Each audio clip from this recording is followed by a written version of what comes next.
Kalipunan. Handa. Dala. Kalis.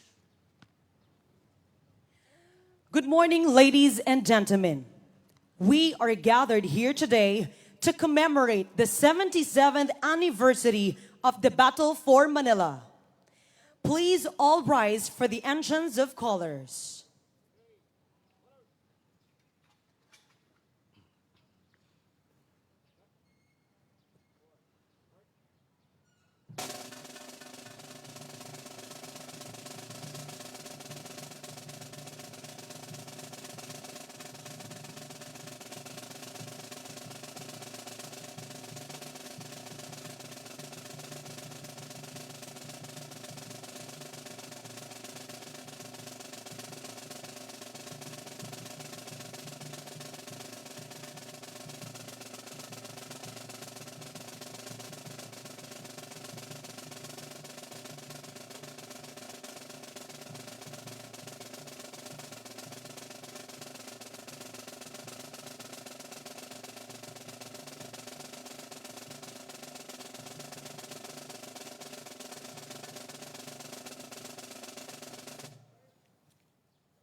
Tanghal.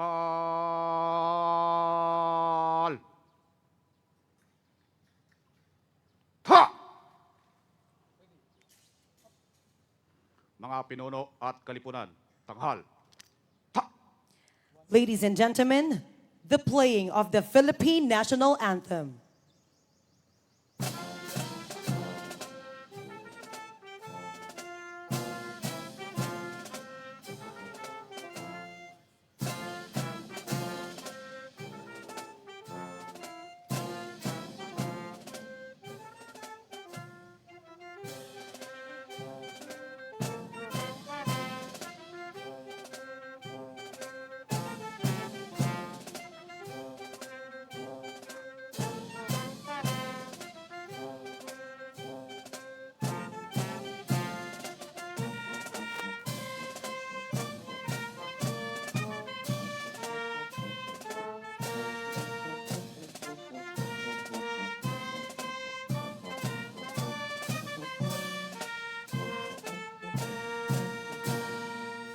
Mga pinuno at kalipunan. Baba.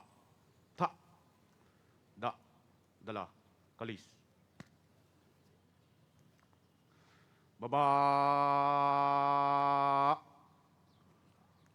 Ta!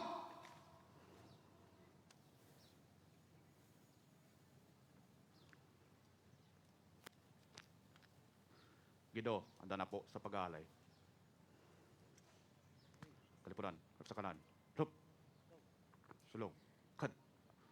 And now, we will proceed to the offering of the wreaths at the facade of the University of Santo Tomas main building, which was the largest internment camp of the thousands of members of the Allied forces in the Philippines during the Second World War.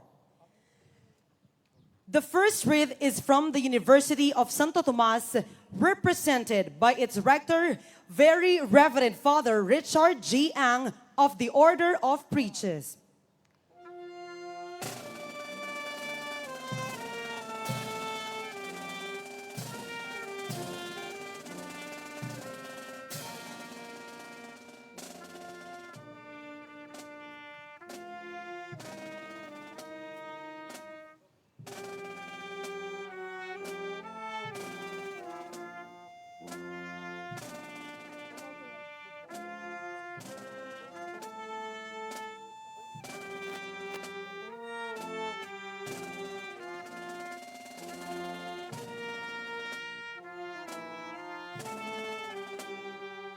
The second wreath will be from the Armed Forces of the Philippines, coming from the Vice Commander of Philippine Navy, Major General Nestor C. Jerico, Philippine Navy Marines.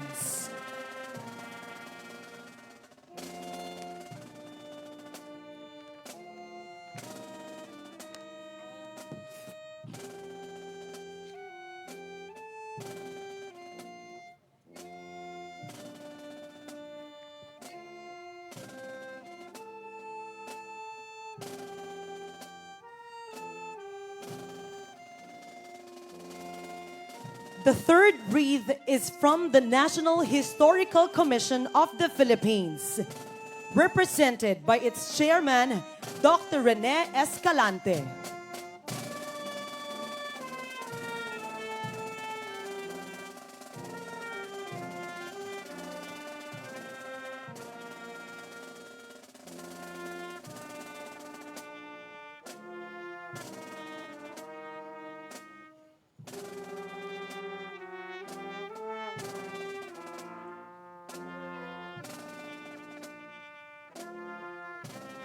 The next wreath is from the Embassy of the United States of America, to be offered by the Acting Chief of Mission, Mr. David Chip Gamble Jr.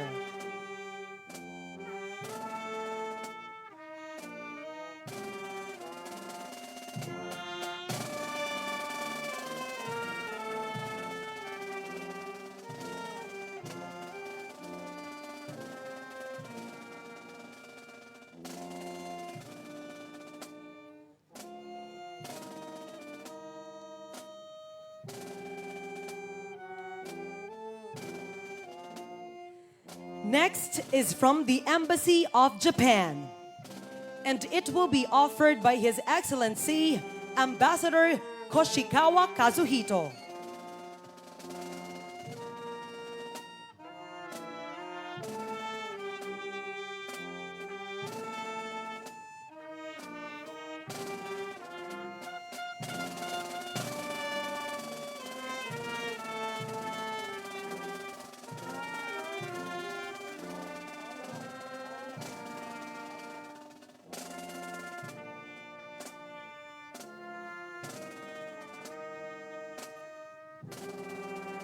The wreath from the United Kingdom of Great Britain and Northern Ireland is next, to be offered by Her Majesty Ambassador Lord Nicole Stephanie Boffis.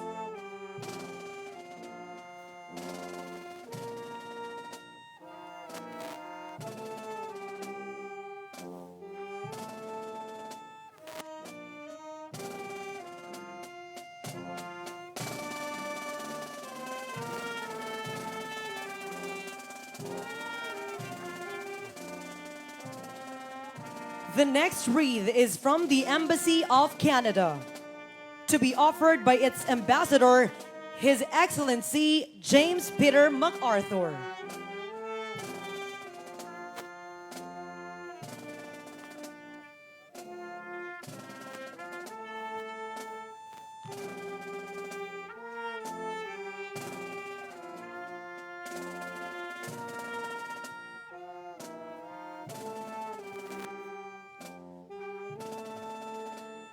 The wreath from the Embassy of Australia will be offered by His Excellency Ambassador Stephen J. Robinson.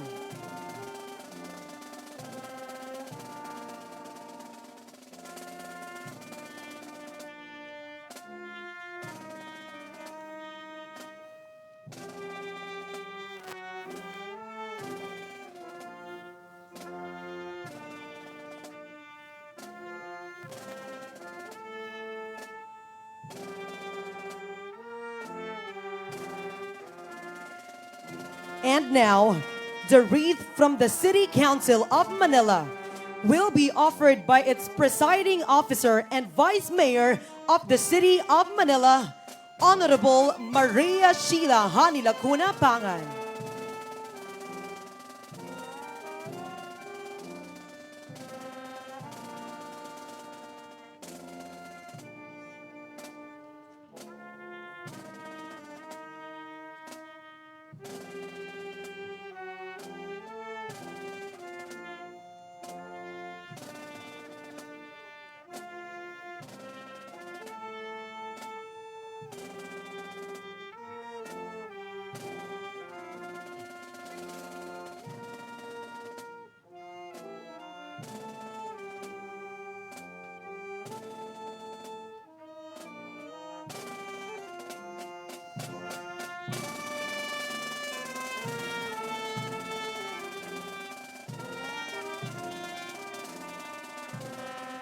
And now, we go to the wreath from the city government of Manila to be offered by His Honor Mayor Francisco Isko Moreno Domagoso, together with our military host, Colonel Esperanza R. Casiao, Philippine Navy Marines General Staff Corps.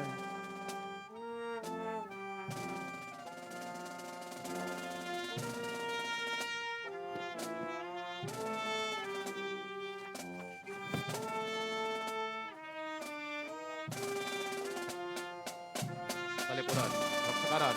Hop. Pasulong. Cut.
Tanghal.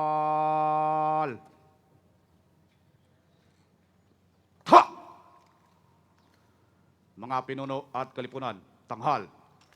Ha!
Mga pinuno at kalipunan, baba. Ha! Handa. Dala. Kalis. Baba. Ha!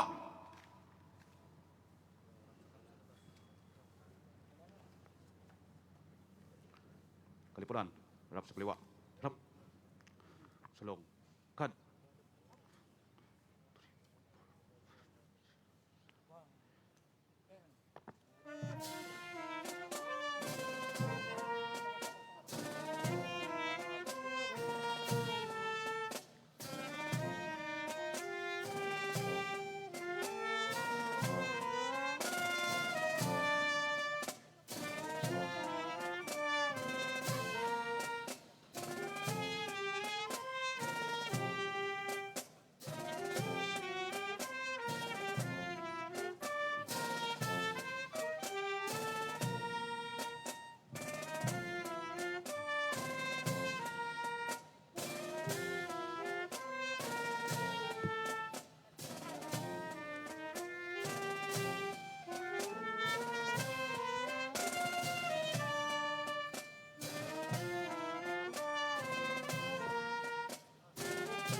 Kaliwa.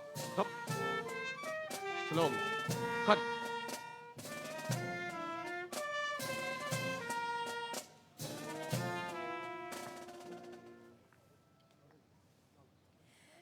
At this point, ladies and gentlemen, may we request to please remain standing as we sing the Awit ng Maynila to be led by Ms. Sharon Quintero Manalo.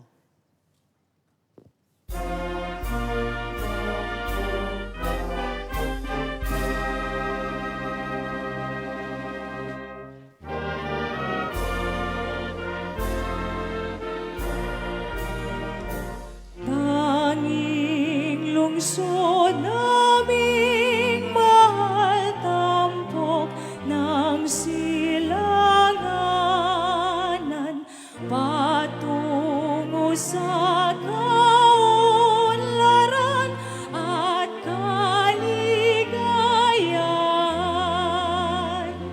Nasa kanyang pangarap, dunong lakas pagunlad,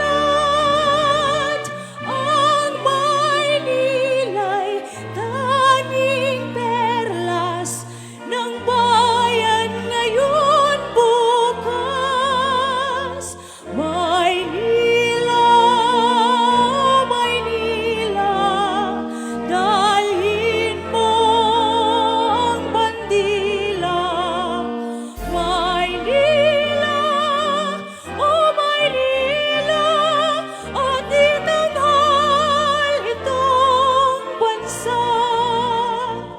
Maynila, Maynila, dalhin mo ang bandila.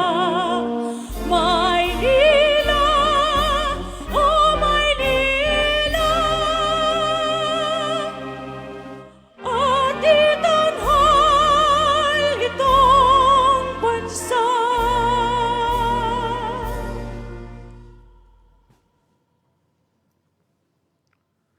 Tanghal.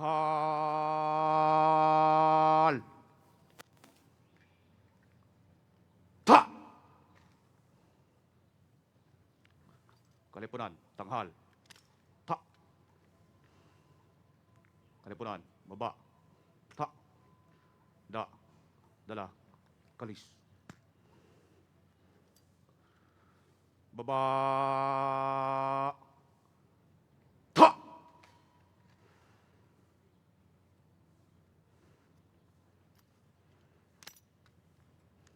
Ginoo, tapos na po ang pag-aalay.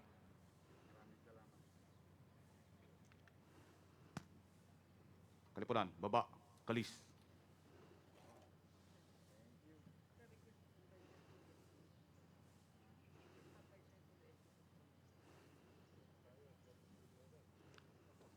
Please remain standing for the exit of callers.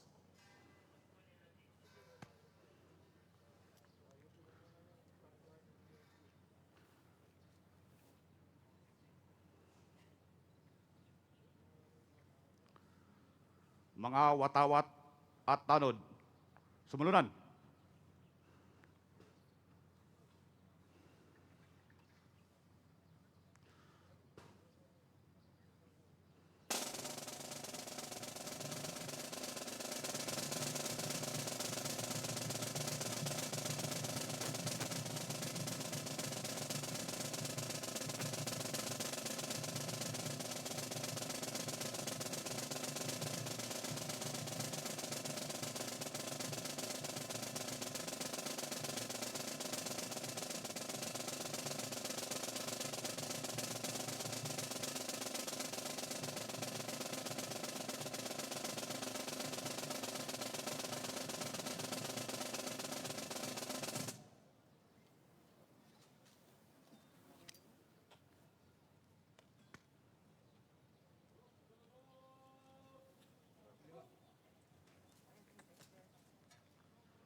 Thank you very much to all our officers and to the Armed Forces of the Philippines, Philippine Navy, with special mention to our military host, Colonel Esperanza R. Casiao, for making this historical commemoration meaningful.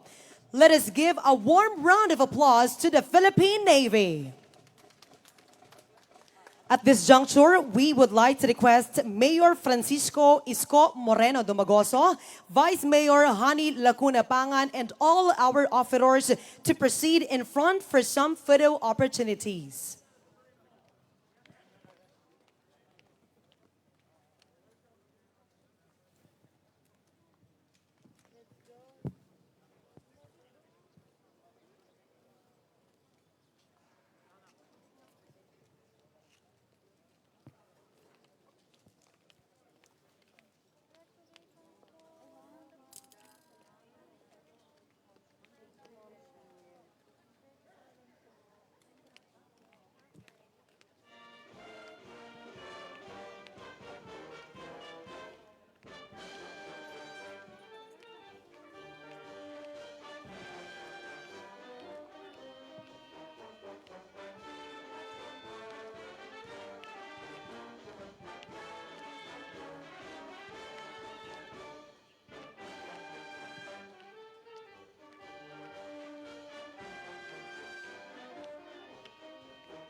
Of our program, may we now again request everyone to please rise for the invocation to be led by the Vice Rector for Religious Affairs of the University of Santo Tomas, Reverend Father Pablo T. Tiong of the Order of Preachers.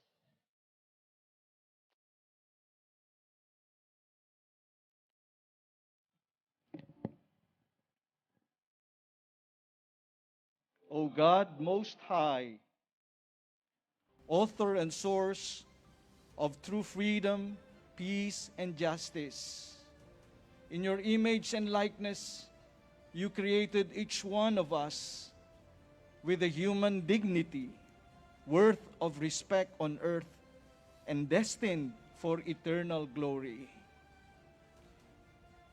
Today, as we mark the 77th anniversary of the Battle of Manila, let us pray not only for those who suffered in the last war, but for all those who continue to live in fear and agony because of armed conflict between peoples and nations. Let us together be inspired by the words of the great patron of world peace, Saint Francis of Assisi. Lord, make us instruments of your peace today. Where there is hatred and division, let us pursue reparation and reconciliation. Where there is poverty and inequality, let us promote dignity and opportunity. Where there is fear and cynicism, let us nurture courage and hope. Give peace in our time, merciful and just God.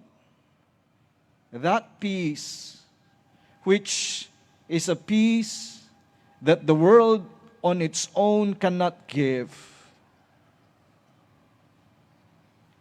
In this profoundly meaningful commemoration, we continue to entrust ourselves to the God of true freedom, justice, and peace.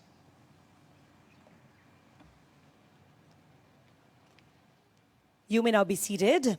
Once again, good morning to all. At this point in time, ladies and gentlemen, may we call on Very Reverend Father Richard G. Ang to deliver his welcome remarks. Let us give him a round of applause.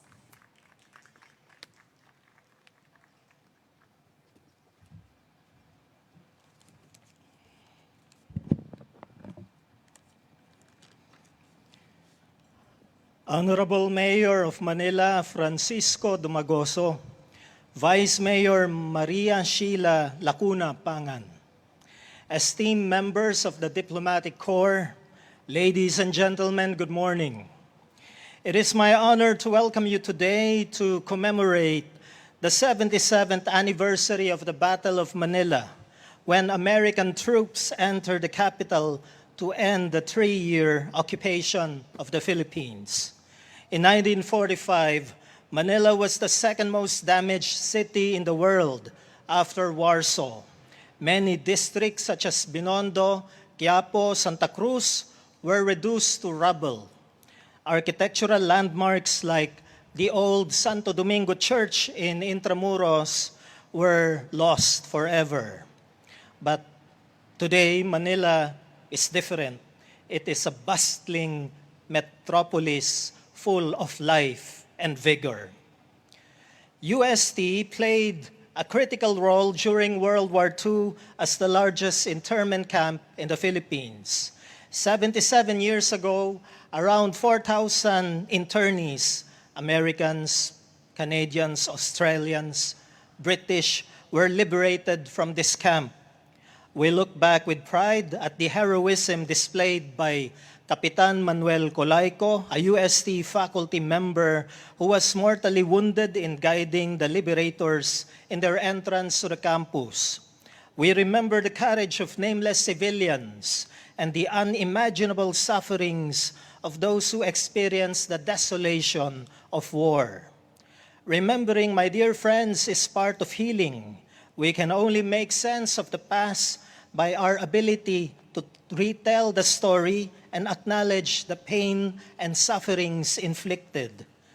We cannot bring back the lives sacrificed during this period of history, but through this memorial today, we continue to honor their exceptional courage and valor. Therefore, this gathering this morning is a celebration of not only of our history, but of our identity, our community, and our friendship. It is also an enabling of peace and harmony. The historical lessons must be preserved in our collective memory for posterity and narrated time and time again for the present generation. Chinese philosopher Sun Tzu would say, nobody wins in a war. War should be the last resort. Civility and diplomatic relations, internationalization are much preferred. In closing, I'd like to acknowledge our guests and event partners whose participation made this celebration truly significant and memorable. By the way, this is the first major event that we're holding in the university with guests, with many people, so we were excited yesterday. May we build more synergy and collaboration in the coming days. Thank you so much. Thank you, very Reverend Father Richard G. Ang, for the warm and gracious welcome remarks. Let us give him a round of applause. And now, ladies and gentlemen, to deliver an inspirational message and introduce our keynote speaker, let us all welcome the Vice Mayor of the City of Manila, Honorable Maria Sheila Hani Lacuna Pangan.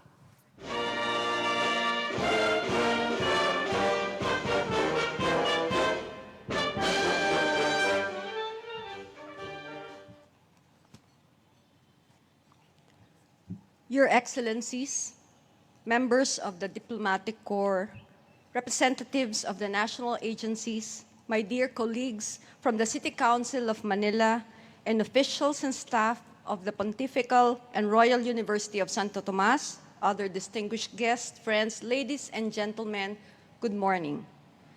77 years ago, the city of Manila faced a great tragedy, a great test because of the war involving the countries that were then seeking power. It seems that no one really won because many lives were affected on both sides. Many were killed. Many suffered hardship and sorrow.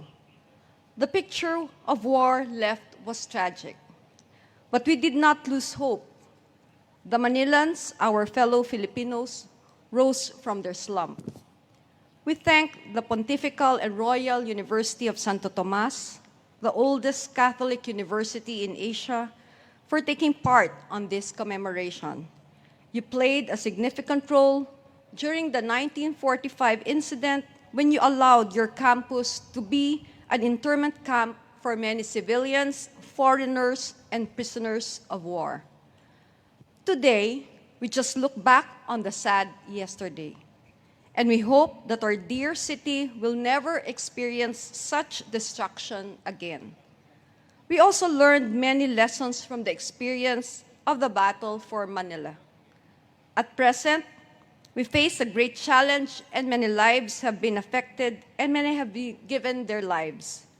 No weapons of war are needed, but great heroic challenges are more expected from everyone. They are the warriors and heroes of the present times. Therefore, as we commemorate the battle for Manila, we also honor the heroism of our medical health workers, the military and police, barangay leaders, the volunteers, and the entire local and national government. Here in Manila, we have not wavered in the face of the modern struggle. We continue to strive to be resilient in the fight against pandemic. And we thank the Lord because He appointed at the right time a leader who was fearless, relentless, often sleepless, in dealing with the problem posed by the COVID-19. He demonstrated unique activism in acting quickly and responding to the needs of his constituents. So it cannot be denied that he is truly admired and serves as inspiration to many public servants. It is therefore my distinct pride and honor to introduce to you the person whom I personally witnessed his great disposition, wise decision, prompt response, and quick action in delivering solutions to the problems faced by the city of Manila. And I have full confidence that he can do the same for the whole country. Here is the leader of the modern era, the Filipino people needs, ladies and gentlemen, the Honorable Local Chief Executive of Manila, Mayor Francisco Isko Moreno Domagoso.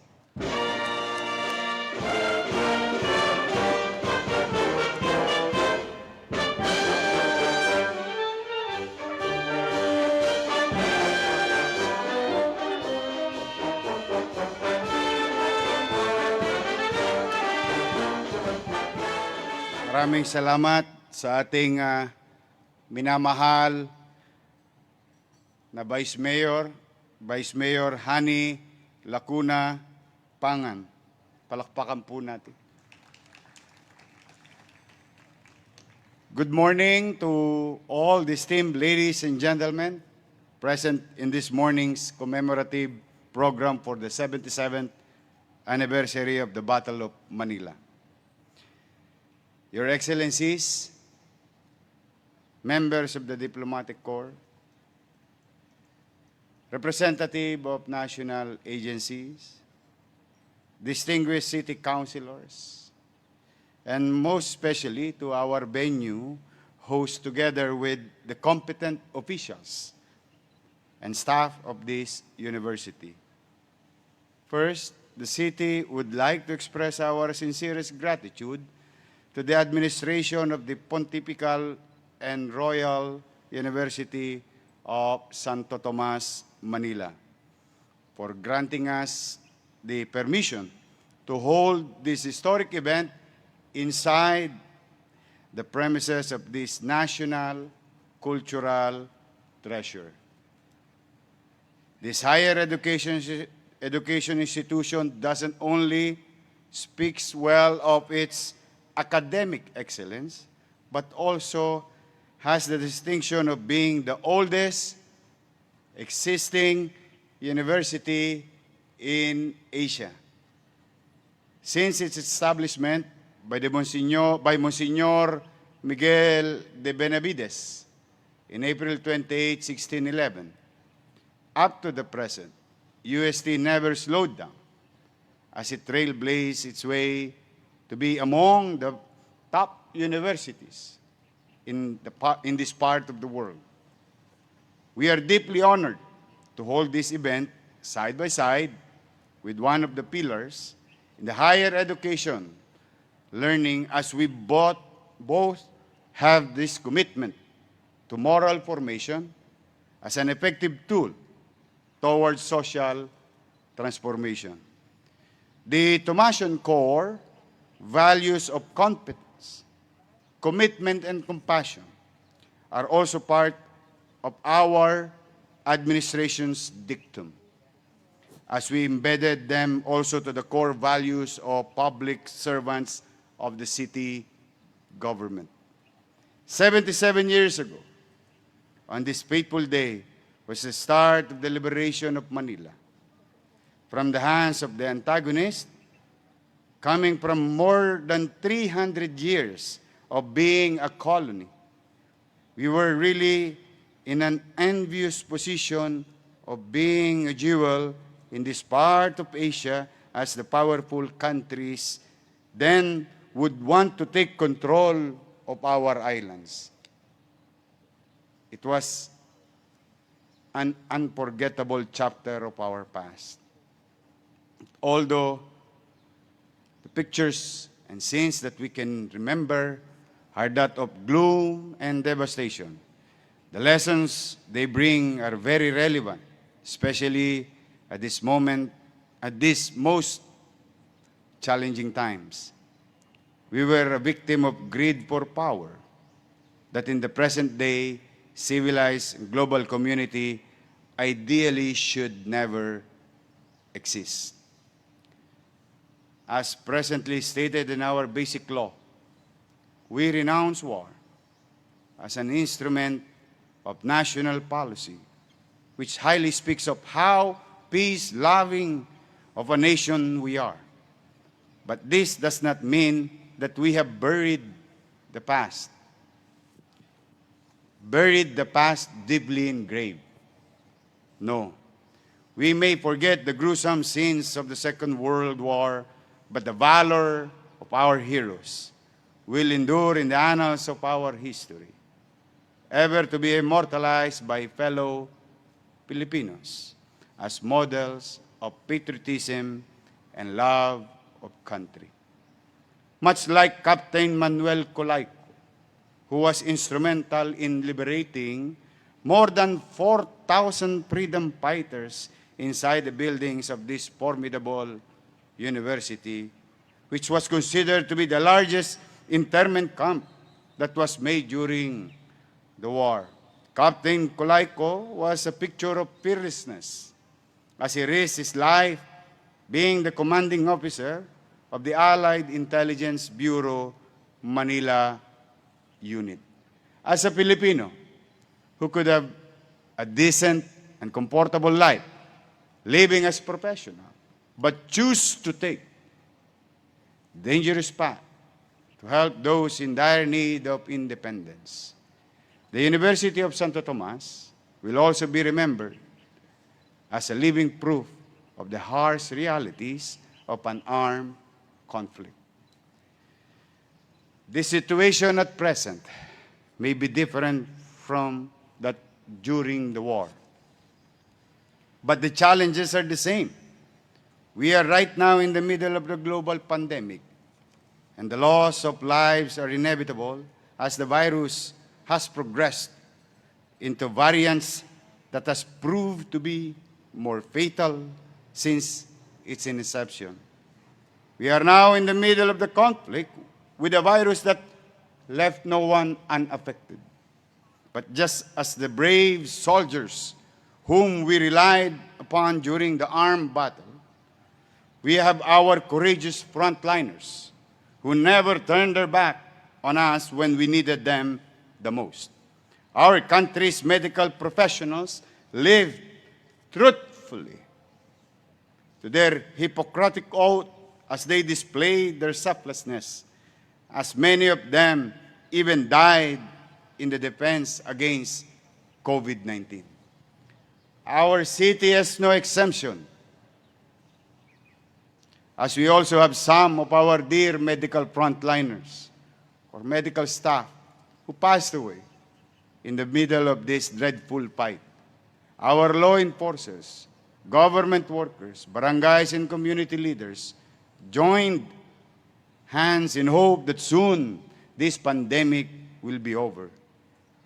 Ladies and gentlemen, this is a fight that I believe soon will be over. This is the fight that I believe soon we will rise above in victory, much as the belief of our forefathers during the Second World War that smoke will clear at an appropriate time. It might take several more days, weeks, months, or even years before this situation will normalize. But I assure you, the government, both national and local, are doing its best to rid us of this health crisis. I am also posing this challenge to each and every one of you, and every one of us, the private sector, the communities, corporations big and small, and down to our very own households. Please, let us be supportive of the programs of the government in reference to our fight against the virus spread. The government is doing its best to defeat this. But without the cooperation of our people, this program would mean nothing. no matter how great the desires of the government, coupled with excruciating piles of research and studies to address the problem, it would only be an attempt in futility. Putting into proper perspective global cooperation in these contemporary times with all the representatives of the respective heads of states here with us this morning, Your Excellencies, the city will always be grateful to you for your selfless gestures and generous support to us in drive to survive this pandemic. If we believe in the saying, no man is an island, much is true that Manila could not survive on its own.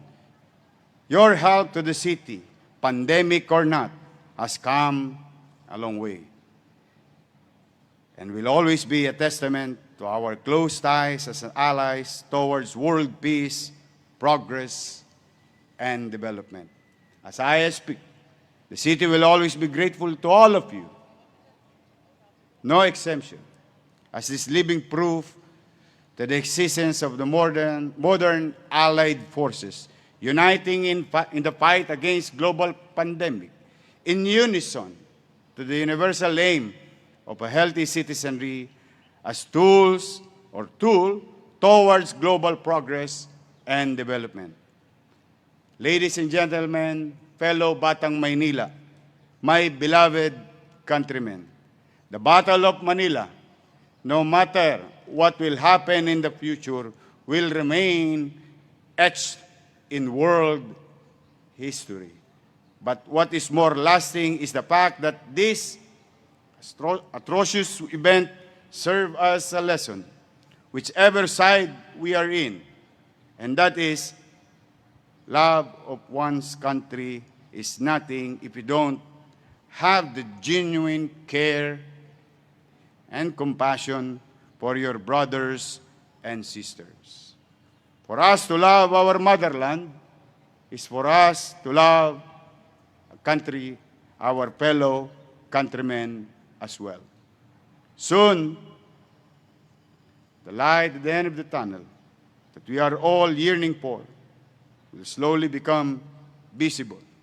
And with the help of Almighty God, we will succeed. And yes, we will succeed. Magandang umaga. Pagpalain nawa kayo ng pong may kapal. Manila, God first. Thank you. Thank you very much. Once again, Mayor Francisco Isko Moreno Dumagoso for that very inspiring message. Once again, let us give him a big, big round of applause. Ladies and gentlemen, that concludes our program for today's commemoration of the 77th anniversary of the Battle for Manila. We would like to thank everyone who assisted the city and the Department of Tourism, Culture and Arts Manila, and the University of Santo Tomas for making this historic event a success. Let us now partake of the breakfast prepared by the city for every one of us. Again, our warmest greetings to everyone. This has been your host, Camila Escanio. Magandang umaga po at mabuhay tayong lahat.